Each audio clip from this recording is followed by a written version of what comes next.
Well, folks, it's still the 2021 off season, getting ready for the football season, and today we're going to be previewing a team from the Big 12. A truly good team, by the way. Got off to a rough start last year, but has a lot of potential and hype going into 2021. Let's look at Lincoln Riley and the Oklahoma Sooners. Let's go.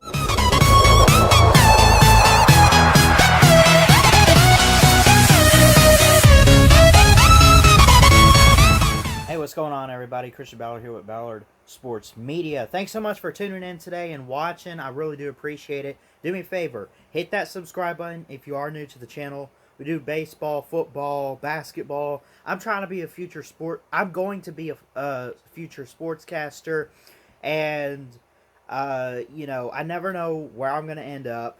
I would hope that it's college football, which is the main focus of the channel. But we also talk some other sports even outside of that. So do me a favor, hit that subscribe button if you're new. Hit the thumbs up. Share this out on Twitter, Facebook, whatever social media you have that you can share it to. Please feel free to do that. We're on the road to 400 subs. It's been taking a while. I don't do it for popularity or nothing. I do it for my career. But along with that comes support and comes a great audience. Let's build the audience. All right. Let's look at Oklahoma.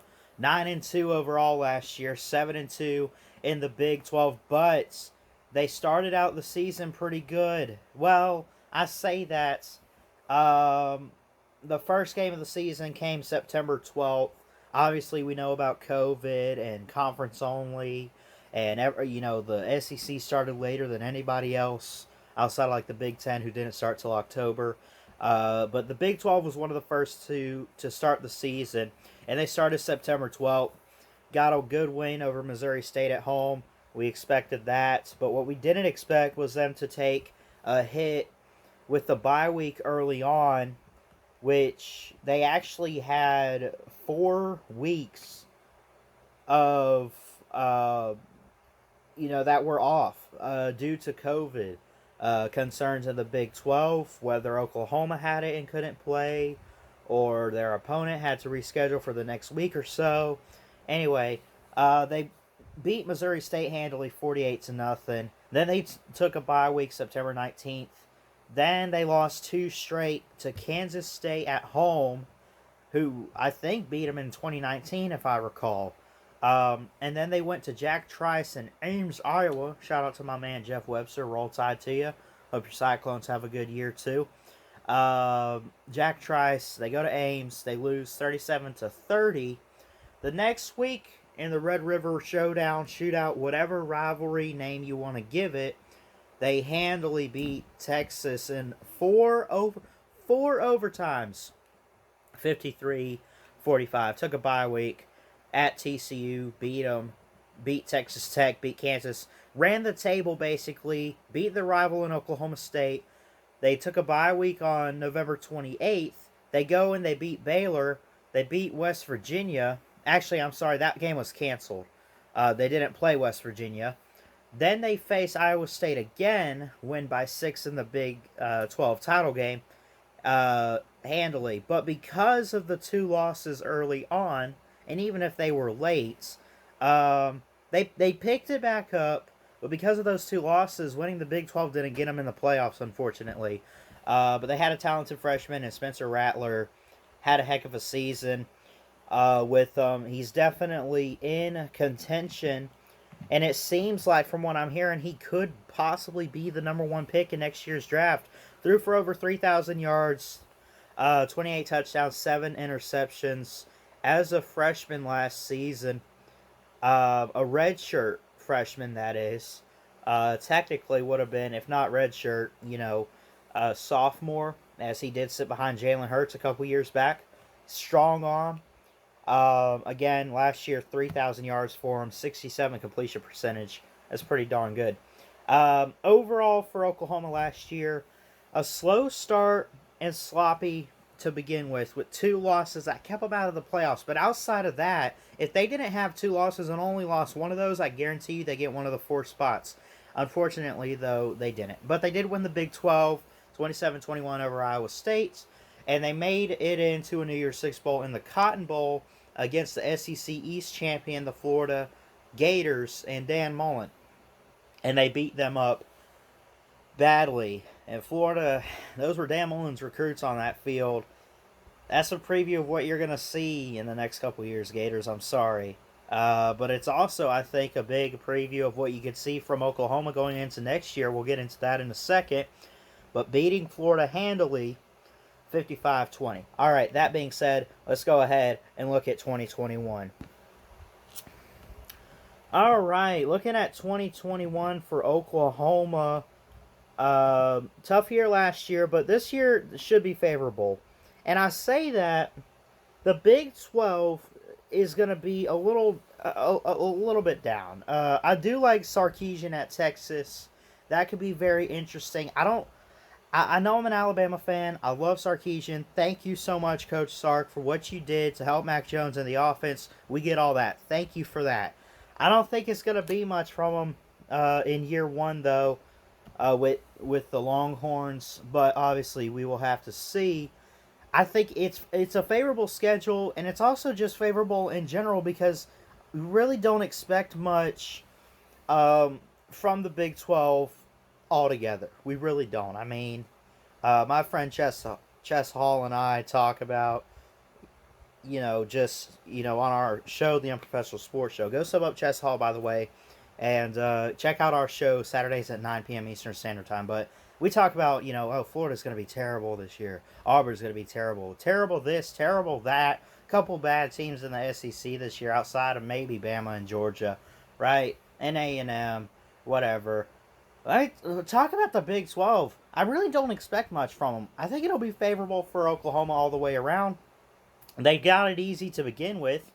At Tulane, here's what you got. September 4th, we start out. They go to the Tulane Green Wave in New Orleans at Yeoman Stadium. Then they play at home against Western Carolina, a team that Bama's beat up on in the past. Saban's first opponent actually was against Western Carolina. Fun fact in 07.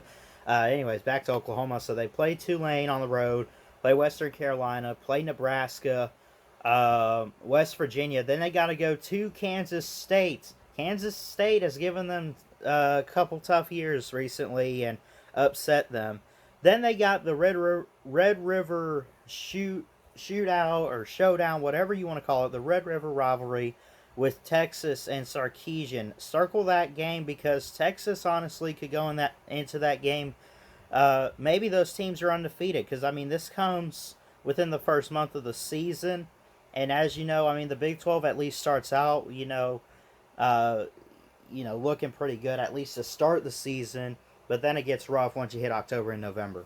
You play Texas, TCU, at Kansas, Texas Tech, bye week, which I'd say perfect timing, but you get Baylor next, then you get Iowa State, and at your rival Oklahoma State Cowboys. I think 9 times out of 10, pretty much in every game, Lincoln Riley and the Sooners should be a favorite in every single game.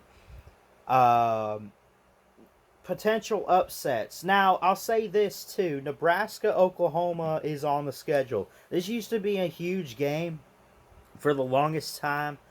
They haven't met in a while. I don't think since maybe it's been 2010 or something, I think. Let me double check here. It is a rivalry. Last time they met was 2010 on December 4th. And it was 23-20. Oklahoma was ranked number 9 at the time. So they haven't met in 11 years. Right? And they used to play all the time. Now, is this the renewal of a rivalry or is it just on the schedule? I don't know. But what had happened with this one was in 2012, there was an agreement. I'm getting this from Wikipedia. I've also read it on other sources, and I actually kind of remember when this happened. 2012, there was an agreement between the two schools to play a home and home in the 2021 and 2022 season. So it's a home and home, right? This year's in Norman. Next year will be Lincoln. And they also got a home and home in 29 and 2030 years down the road. So they're scheduling some home and homes to try to keep this somewhat alive. But I think it's one of those things, like, we're not even in the same conference. Why would we play every year? which I think is kind of stupid. That's a topic for a different video, out of conference rivalries and should you even play them. I don't know, but this will be interesting to see. Scott Frost has got to get it turned around. I think I wrote an article the other day, or not really the other day, but like last week, just talked about hot seat coaches. Scott Frost is on the hot seat this year. He's got to get it done. All that hype for nothing. Hasn't really done anything for Nebraska. But I'll tell you what, man, he beats Oklahoma this year. That'll be huge. Um, so we'll just have to wait and see what happens. But anyways, that being said, overall it's a favorable schedule. Nebraska is truly their first test. What will Nebraska look like? I haven't looked at Nebraska's schedule. They're in the Big Ten. They get teams like Ohio State, Penn State, whoever the heck. Is it favorable for them early on in the first couple weeks? Could it be a 2-0 showdown? Most likely. But again, I haven't looked at Nebraska's schedule. I'll have to look at it and preview them some other time. So you get at Tulane, Western Carolina at home, Nebraska at home, West Virginia, go to Kansas State, play Texas, play TCU, at Kansas, Texas Tech, bye week, at Baylor, Iowa State, at Oklahoma State. Now, I'm just going to say it like this. The Big 12 is down, right? Outside of Oklahoma. And, of course, Texas is not dead. They're not back like Sam Ehlinger claimed a few years ago. It's a good Red River rivalry. You love to see that. Really, the only reason I would watch Texas this year is to see what Sarkisian does after everything he just did with Alabama the past couple years. How does he implement that in a system, in a conference of offense? How does he do it with a team that has had some success under Tom Herman, but not enough to what they need to have? Tom Herman did not set the standard at Texas. Can Sarkisian do it? We will see. But Lincoln Riley versus Sarkisian will be awesome to see. And again, I mean, come on. TCU, Texas Tech, Iowa State. Really, I mean, Iowa State could be really good this year. From what I'm hearing, they could be one of those teams to make noise in the Big 12. Baylor, I think, they had that one of those years in 2019. They let Matt Rule go because he accepts a job at Carolina with the Panthers. Now they bring in Dave Aranda, who was part of that great LSU team in 2019, but I didn't see much from him. We'll just have to wait and see. But again, for Oklahoma, it's just a favorable schedule. I think you beat Tulane. You beat Western Carolina. I do think they beat Nebraska. Now, it would be incredible to see Scott Frost early on in this season do something to be like, you know what? I am the man for this job. I told you to give me a few years, whatever, and they go to Norman and pull an upset like that. That would be huge. I don't think it's going to happen, though. I got Oklahoma. West Virginia, I could see you beating them. Kansas State, that's really, I mean, Kansas State got them a few years ago on the road, and they have to go there again. I like them there, but I'm not going to doubt it because, I mean, Kansas State showed that they could pull upsets, and Manhattan, Kansas is really, really tough. Again, Texas, TCU, at Kansas is worst of the worst. Bottom of the barrel in the Big 12. Haven't done anything relevant in many, many years. You should have no problem going to Lawrence and beating them there. Texas Tech, October 30th, no problem. Again, they recruit so well. I mean, look, here's Spencer Rattler learned the Sooners offense, got into it, got clicking. People are looking at him like a Heisman favorite and the 5-star he was meant to be coming out of high school. They got some young receivers, though. Key guy, keep your eye on Mario Williams, who I think was a 4 or 5-star recruit, one of the top receivers in last year's class. Actually from my hometown in Florida. It's a really small town. Keep your eye on this guy, Jaden Hasselwood, I think. He's a redshirt sophomore. He played in 3 games last year, had 4 receptions. So, I mean, he got some playing time, but obviously they also lost Charleston Rambo to Miami. So with him out, someone's got to step up where he plays. You know, you got Mario Williams, I just mentioned. He could get some good playing time as a freshman. And then this Jaden Hasselwood, expect him to take a major step forward. He had In total, 65 yards on all his receptions. Add them up. He didn't get much time though because of injury, so it wasn't like he wasn't, doing enough to play. He got hurt. Um, the first 6 games he missed, and then he also missed the Cotton Bowl against Florida. And even without him, they still put up like 60 on Florida. Ugh, that's rough, Florida. That's rough.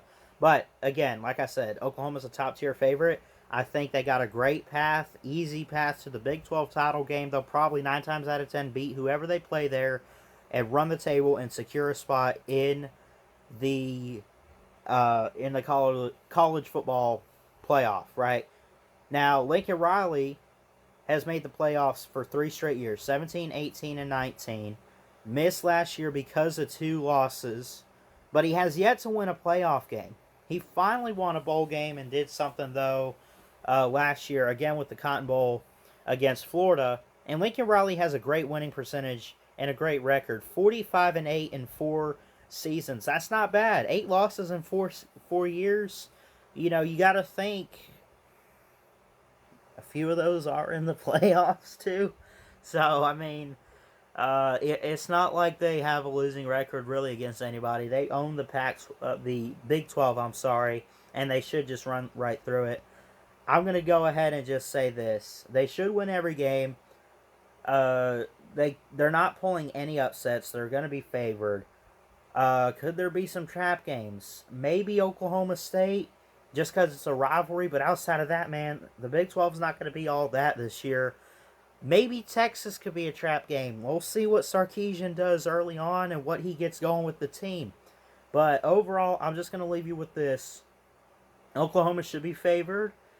They're a favorite for not even just the playoff, man. A lot of people say this could be the year they win a championship. I wouldn't be surprised. I think they got a lot of great talent. They, haven't lost a whole lot. They bring a lot back. They got a Heisman contending quarterback in Rattler. I'm gonna give them the benefit, man. I'm gonna say 12-0 for Oklahoma in 2021, and I think this could be the year that they make the playoffs. I'm not gonna get into too much of what they're gonna do there, but this could be the year for Lincoln Riley and the Sooners. Anyways, guys, that's going to do it for this video. Thanks so much for watching. Hey, do me a favor, hit that thumbs up on your way out. Subscribe to the channel if you're new. Again, I do football. I'll do some baseball. Maybe I can find a game to do a live stream for pretty soon. We got basketball going on. I mostly do college football, but every now and then you see some news you just got to talk about in a different sport. I'm just trying to be a sportscaster and see what I could do with this channel. We've been building it. We're trying to get to 400. Thanks so much for all the love and support that you guys have put into the channel so far. I really do appreciate it. Like, comment, and subscribe right here to Ballard Sports Media for more sports content. Also, comment down below what you think Oklahoma will do this season. I love you guys. Thanks so much. Jesus loves you. Keep your head up. God bless. And roll tide roll.